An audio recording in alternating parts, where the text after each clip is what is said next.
We're rolling. Okay. Alrighty. Welcome to Just the Facts. Because I felt like saying that. Alright, so we are doing a functional behavior checklist facts thing. I am Joe. And I'm Tyler. We are interviewing your student, Penny. Mm-hmm. We should know that this student has 4 legs and is furry. She's wonderful. Okay. But she can have some behavior problems. That's what grade would you say she's in?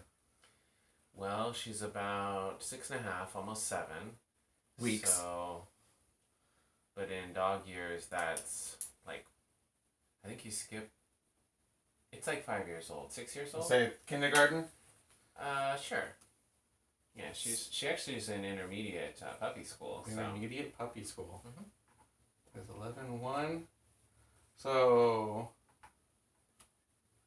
what are some academic strengths of Penny?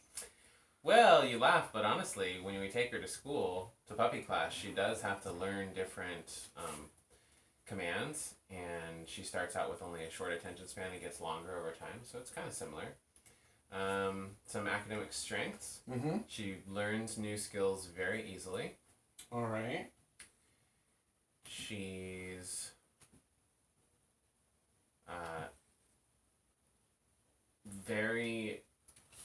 when she's motivated, she's able to ignore distractions. Oh no, that's even good for humans. Mm-hmm.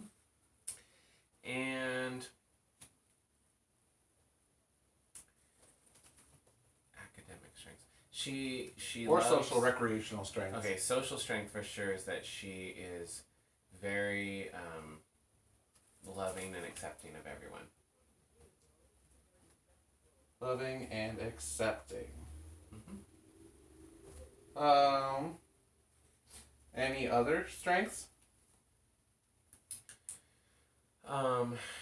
She's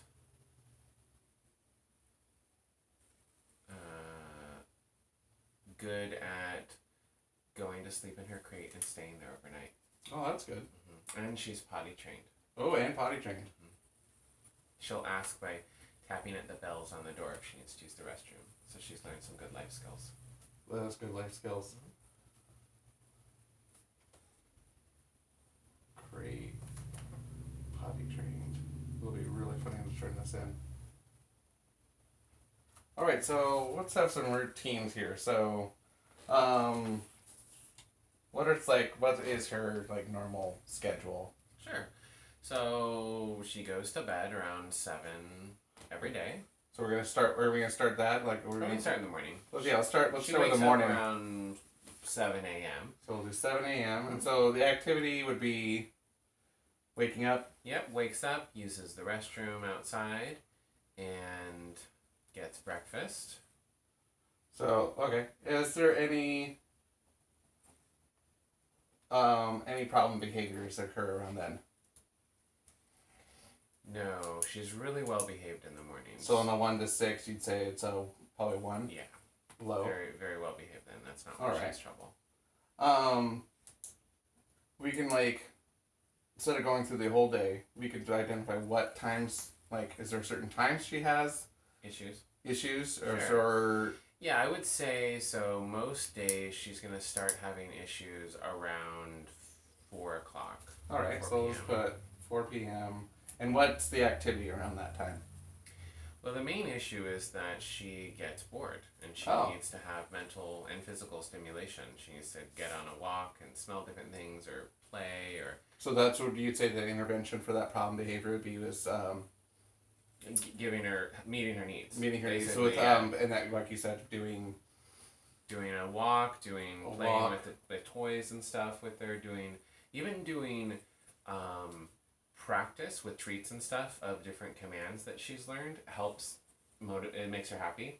She just doesn't, she gets bored if she's just sort of resting and hanging out. And so what is that what would that activity then just be like? She's at home and that's just like a...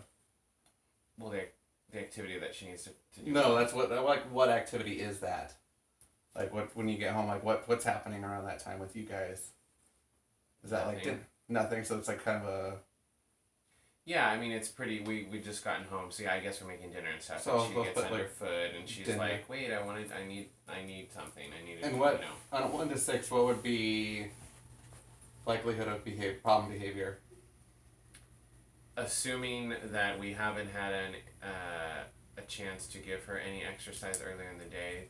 Oh, so that might be a setting event. So she doesn't get exercise during the day. Yes, That basically, could cause it's it more don't likely. get exercise during the day. Not getting exercise during the day is the antecedent that will for sure lead to like a 6 out of 6 chance of her having All right, so I'll put problems in the afternoon. a. If she does get exercise in the morning, then it drops to more like a 2 in 6 chance of a problem. Okay. So that's definitely be a setting event. Mm-hmm. When not exercised during day. So, what does she do when she's bored? How do you know, what does she start doing when she's bored? What are some things that cue you into it? It kind of, and it ramps up. So it starts out as just, she starts self-soothing, starts playing with toys, kind of roaming around the house more, not just sitting with you. And then and that's kind of your first indication. Okay. And if you don't play with her at that point or take her on a walk, then it becomes playing with toys, but the toys start getting lost underneath chairs, and she starts whining and scratching at the chairs and getting more aggressive about playing with them. And then if you don't do anything, then she starts jumping up and running around the house and chasing the cat. And if you still don't, get to her, then it becomes like where she will literally be. She also will ask to go outside. She'll come and ring bells, and she'll go. Even though she doesn't need to go.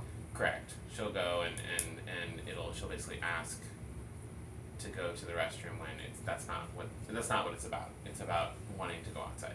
Oh, so okay. she starts out with pretty mild indicators of the issue, but it ramps up. If you Ramps up pretty fast. Yep, within an hour if you don't Is listen to what's happening. Is that the one most concerning behavior? That one, or are there other things she does during the day? No, she's actually very well behaved in general. The main issue is. So that's the one you'd want to focus on. That's the one we'd want to All focus right. on. So the routine. And there's a nice clear behavior plan for her, which is if you just meet her needs, give her the exercise that she needs before that time frame, then she's completely functional and happy. Does she? Is this before or after? Does she get fed at night? Mm-hmm. Is this before or after she's? No, food doesn't really seem to do much in regards to her energy level. She kind of free feeds when she feels like it, and she isn't heavily motivated by regular food. She's motivated by treats, but food is just secondary. Okay, so it doesn't matter if she's like had food or not. Not really, no. And so it seems like that would matter, but it doesn't really do much for her. So since we found the most concerning behavior, we're gonna say it's around dinner time.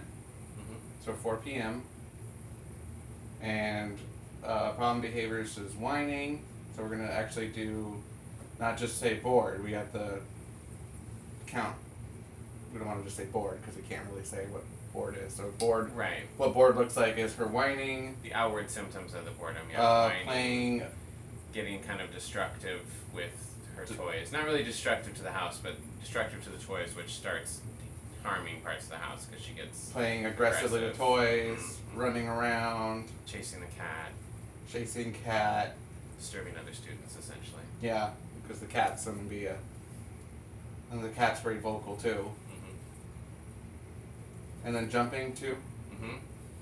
Does she get nippy or does she bite furniture? She doesn't get nippy, but if she's really riled up and you're trying to play with her or calm her down, she might her self-control is lower. So if she's calm and you're playing with her, she'll wait, she'll sit, she'll take up something very gently. And if she's not, if you have an exerciser, she'll start grabbing more quickly. So you might get a bruised hand or something because she just gets very unruly. So, would you consider this disruptive, fight, or physical aggression? No, it's not as far as actual physical aggression. I'd say disruptive. Disruptive. Yeah. And No theft or vandalism or inappropriate language. No, sort of. She rarely barks though, so I would say not that. Maybe the vandalism because there's a little bit of possible property destruction that happens when she's upset. What about unresponsive? Does she, when she's like that, does she listen? Not as well. So She then will we still can- listen, but not as well. There's a decrease in her ability to listen. So would you say that's maybe on a, if I'm gonna rank this, disruptive would be number 1? Would that be the most? What's the scale? Oh, which one's I'm the just saying most? ranking Yeah, disruptive is the biggest issue. Vandalism, would be number 2, secondary, and then listening. and unresponsive for tertiary. 3. So then we said it was whining, chasing cat, playing rough with toys. Does that mean she's like destroying them? Mm-hmm. Like pulling out the stuffing and stuff? Yep, damaging or destroying them. And then we said running, not using her walking feet, Mm-hmm. or inside voice, I guess, and then jumping.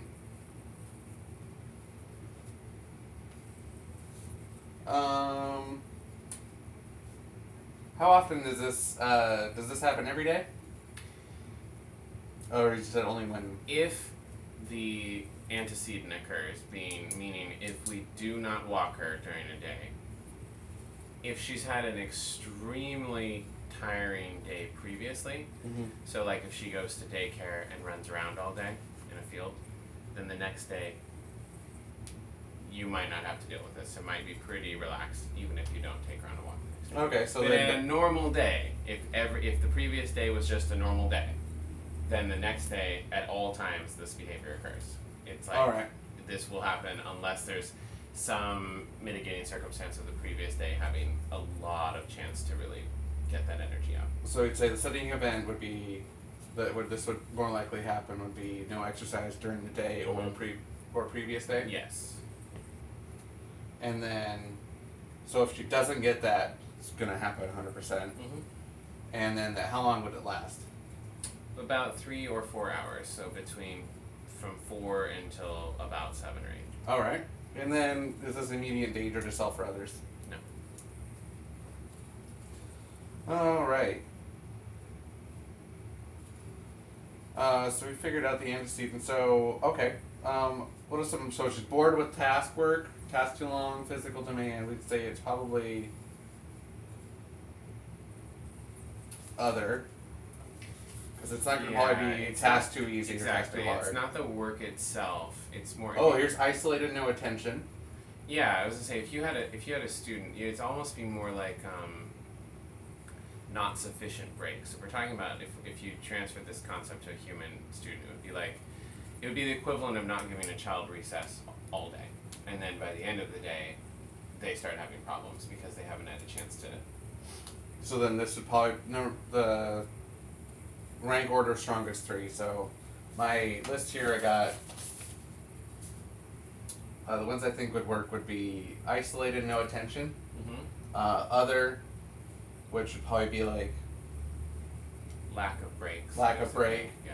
and then I think those are the other 2 because I don't You think can also say other lack of exercise. lack of So exercise. it's a lack of mental stimulation and a lack So of. what would be number physical. 1? You'd think.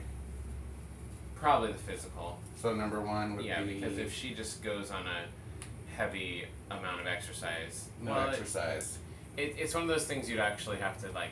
If it was a student, you'd kind of have to ask the student because I don't really know for Penny if it's the mental or I know the physical stimulation exercise is important, Mm-hmm. but I'm not sure if we just put her on a treadmill, if she would still be kind of wiggly because her brain hadn't gotten enough stimulation. Because a walk is a combination Yeah, of all the exercise, smells and, right? The smells and meeting other animals and stuff.